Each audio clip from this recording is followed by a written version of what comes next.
علی کے چہرے پہ لعاب دہن پھینکی گئی۔ علی کھڑے ہو کر بتاتے ہیں کہ علی وہ ہوتا ہے جو اپنی تربیت کرے، اپنے غصے پہ کنٹرول کرے۔ اگر زبان اپنی آنکھوں پہ کنٹرول نہ کرے تو سمجھو اگر تمہارے اندر تربیت کی صلاحیت نہیں۔ عباس سے علمدار ایسے تو نہیں بنتے نا۔ حسین ابن علی کہ آج حضرت ابراہیم بھی صبر حسین کو دیکھ کر بول اٹھا کہ حسین جتنا صبر تو ابراہیم کے اندر بھی نہیں ہے۔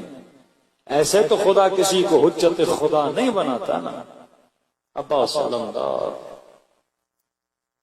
کربلا میں دو لوگ تھے، ایک تربیت یافتہ کمال انسانی والے، دوسرے جو حیوانیت کے درجے سے بھی گرے ہوئے تھے۔ علی اصغر کی شہادت کے بعد امام حسین نے دنیا پہ واضح کر دیا کہ حسین کا مقابلہ انسانوں کے ساتھ نہیں تھا، حسین کا مقابلہ حیوانوں کے ساتھ تھا۔ کیونکہ انسان جب گرتا ہے تو حیوان سے بھی زیادہ گر جاتا ہے۔ 2 محرم شمر نے کہا کہ خیمے ہٹا دیے جائیں۔ کہتے ہیں حضرت عباس نے تلوار نکالی اور لکیر کھینچی۔ جلال عباس مشہور تھا، غیظ و غضب عباس مشہور تھا۔ کہتے خون حضرت عباس کی آنکھوں میں بھر آیا، تلوار نکالی کہ اگر کسی میں جرت ہے تو لکیر کو پار کر کے دیکھا۔ جب تک عباس ہے کس میں جرت کے خیموں کو ہاتھ لگائے۔ بی بی زینب فرماتی ہے میں خیمے کے اندر بیٹھی تھی، امام حسین خیمے میں آئے، تھوڑا سا میں نے حسین کو پریشان پایا۔ میں نے کہا حسین بھیا کیوں پریشان؟ کہ عباس نے خط کھینچی ہے۔ کہ اس میں پریشانی کی کیا بات ہے؟ آپ نہیں چاہتے؟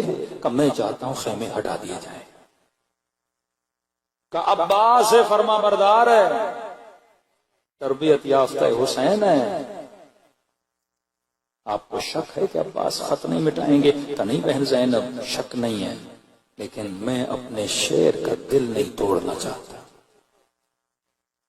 کیا مطلب حسین؟ کہ بہن زینب یاد ہے حسن کے جنازے پہ تیر برسائے تھے؟ میرے عباس نے تلوار نکالی، میں نے کہا عباس یہاں نہیں کربلا۔ صبر کیا میرے عباس۔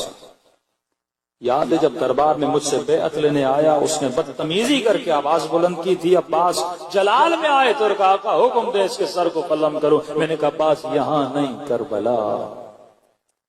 بہن زینب یاد ہے جب غور نے میرا راستہ روکا تھا، لجا میں فرس میں ہاتھ ڈالا تھا، عباس کو جلال آیا تھا، تلوار نکالی کہ مولا حر کی یہ جرت کہ آپ کے گھوڑے کی لجا میں فرس میں ہاتھ ڈالے۔ میں نے کہا عباس یہاں نہیں کربلا۔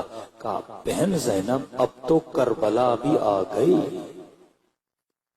اب کس طرح عباس کو روکو؟ مجھے خوف ہے کہیں عباس اندر سے ٹوٹ نہ جائے۔ جہاں جہاں حسین کو مسئلہ پیش آتا تھا سیدہ زینب آگے آتی تھی کہ حسین آپ گھبرائیے نہیں، میں خود عباس سے بات کرتی ہوں۔ مولا چلے گئے، فضا کو بھیجا جاؤ عباس کو بلا کے لاؤ۔ فضا کہتی ہے میں نے کیا دیکھا، غازی عباس نہر فرات کے کنارے پہ کھڑے ہیں، غیظ و غضب، ماتھے پہ پسینہ، آستینیں چڑھی ہوئی اور ہاتھ میں تلوار، اور دشمن کو للکار رہے ہیں کسی میں جرت آگے آئے۔ اتنے میں فضا نے آواز دی، عباس نے مڑ کے دیکھا، خیام حسینی سے کنیز کی آواز آئی، اشارہ کیا وہیں کھڑی ہو جاؤ، ایسا نہ ہو یہاں نام محرم ہے کوئی میری بہن کی نام سن لے۔ فضا کہتی ہے میں کھڑی ہو گئی، حضرت عباس نے آنا شروع کیا۔ اب جب آ رہے تھے تو میں نے دیکھا آنکھوں میں خون بھرا ہوا، ماتھے پہ پسینہ، آستینیں چڑھی ہوئی۔ کہ جی اماں فضا، آقا زادی زینب بلا رہی ہے، تربیت دیکھنا۔ کہ جیسے سنا نا بی بی زینب، کہ آقا زادی کہاں؟ کہ عباس نے آستینوں کو سیدھا کرنا شروع کیا، ماتھے کا پسینہ پوچھا، تلوار کو نیام میں ڈالا، تھوڑی دیر کھڑے ہوئے کہ آنکھوں کی سرخی چلی جائے، غصہ غضب ٹھنڈا ہو جائے، اور کا خیمے کے سامنے ایسے کھڑے ہو گئے جیسے 7 سال کا بچہ کھڑا ہو جاتا ہے۔ ایک ہی لمحے میں بندہ ادھر اور ادھر، کیونکہ غیظ و غضب و جلال عباس کے کنٹرول میں۔ جب چاہتے ہیں تو جلال میں آتے ہیں، جب چاہتے ہیں تو صبر کرتے ہیں، جب چاہتے ہیں تو تلوار نکالتے ہیں، جب چاہا تو تلوار کو نیام میں ڈال دیا۔ علی ہیں اور اولاد علی ہیں، یہ تربیت یافتہ گھرانہ ہے۔ دنیا کن بحثوں میں پڑی ہے کہ علی کو بھی مانو، علی کے دشمن کو بھی مانو۔ ہم نہ تاریخ میں جاتے ہیں نہ ہسٹری میں جاتے ہیں، بات تربیت کی اور بات انسان کی ہے۔ علی نے معاشرے کو حسن و حسین دیے، دشمن علی نے معاشرے کو یزید دیا۔ یزید اپنی تربیت سے بتا رہا تھا کہ میری تربیت کس نے کی ہے، حسین اپنی تربیت سے بتا رہا ہے کہ میرا تربیت کرنے والا کون ہے۔ معاشرے کو کیسے پتا چلے گا؟ اور صرف مولا علی نہیں، حسین نے معاشرے کو علی زین العابدین دیا، حسین نے معاشرے کو اکبر دیا، حسین نے معاشرے کو علی اصغر دیا، حسن نے معاشرے کو قاسم دیا۔ اہل بیت کے دشمنوں نے وہ کون سا فرد تربیت کر کے معاشرے کو دیا ہے؟ یہ پورا گھرانہ تربیت یافتہ اور کمال انسانی پر فائز علم ہو، حلم ہو، سخاوت ہو، صبر ہو، شکر ہو، عبادت ہو۔ آج بچوں سے پتا چلتا ہے نا کہ باپ کیسا تھا، تربیت سے پتا چلتا ہے نا مربی کیسا تھا۔ اہل بیت کے گھرانہ اٹھا کر دیکھو۔ عباس کھڑے ہو گئے، کہا آقا زادی کوئی کام تھا؟ بی بی زینب نے کہا پاس اندر آ جاؤ۔ کہ جیسے خیمے کے اندر کہ جیسے تو نماز میں دو زانویں ادب لگا کے بیٹھتا ہے، اسی طرح غازی عباس بیٹھ گئے۔ کہ جی آقا زادی، کہ میرے شعر سنا ہے تو نے لکیر کھینچی ہے؟ کہ جی آقا زادی، کس میں جرأت جو آپ کے خیموں کی طرف دیکھے، کس میں جرأت جو میرے حسین کے خیموں کو اکھاڑے؟ کہ عباس میں جانتی ہوں تیرا غرور ہے، تو نے دشمن کو للکارا ہے، تو نے دشمن کو دھمکی دی ہے عباس، لیکن دیکھو حسین یہ چاہتے ہیں کہ خیمے ہٹا دیے جائیں۔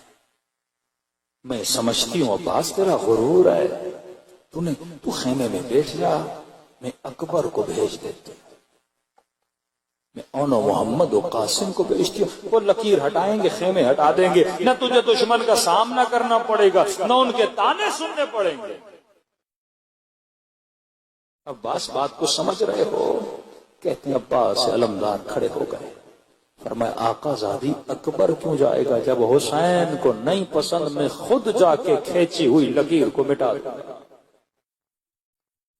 دشمن کے تانے کیا ہوتے ہیں؟ اگر حسین کی رضا ہے تو عباس اسی پہ راضی ہے۔ یہ فلسفہ کربلا ہے، رضن بالرضا وتسلیما لامرہ لا معبود سواک یا غیاث المستغیثین۔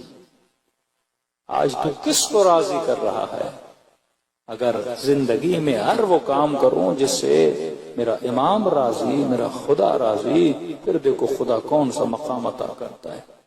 اس بحث کو میں کل کھولوں گا تاکہ آپ کو سمجھ آ گئے کہ فکر حسین اور فکر یزید کیا تھی، فلسفہ حسین ابن علی کیا تھا، کہ زندگی اللہ نے تجھے دی، اللہ کو راضی کرو۔